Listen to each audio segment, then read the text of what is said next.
social media. It plays such an intricate part of our global information society of today.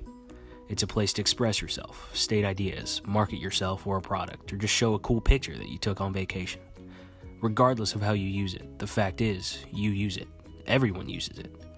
According to Statista.com, 81% of the United States population have a social media profile of some kind. Worldwide social media experiences 1.96 billion users.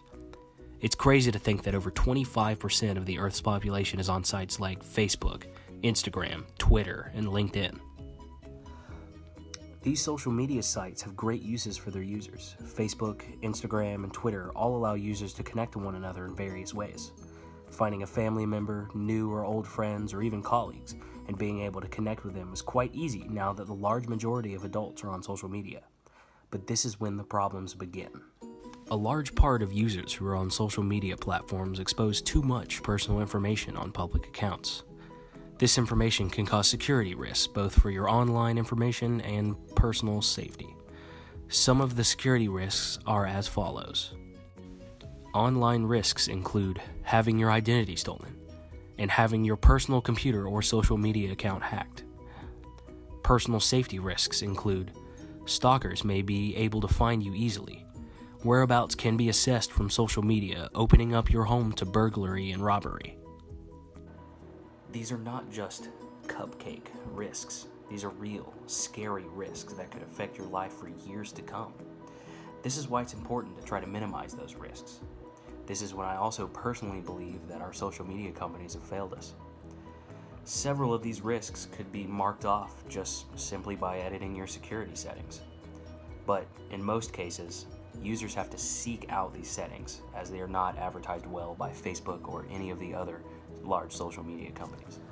So now that we know how important altering these security settings can be, let's look at the security settings on Facebook to show an example of how you can protect yourself a little better. The University of Texas created a great guide on how to improve your social media security on a variety of websites, but as stated earlier, we'll only focus on Facebook. There are 4 main categories of safety we'll be concerning ourselves with: your audience, privacy settings, personal information, and your timeline. I'll touch on all of them briefly. The first is audience. Look under Privacy Settings and Tools, select Settings, and then Privacy. Here you can decide how public you want your posts to be. There are a few options, but for the most privacy, select the Friends option. The second we'll look at is Privacy Settings. For this section, navigate to the same page as in Part 1. Here you can also decide who can contact you and who can look you up.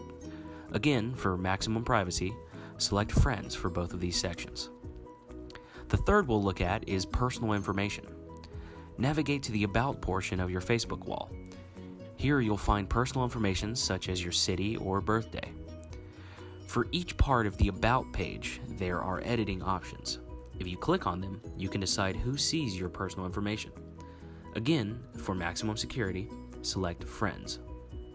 The last is your timeline. Under Privacy Settings and Tools, there is a timeline and tagging option. For maximum security, enable the feature that allows you to review your posts before they are published. You are now as secure as you can be on Facebook. If you wish to learn how to secure your other social media profiles, check out the University of Texas article on the matter at this link.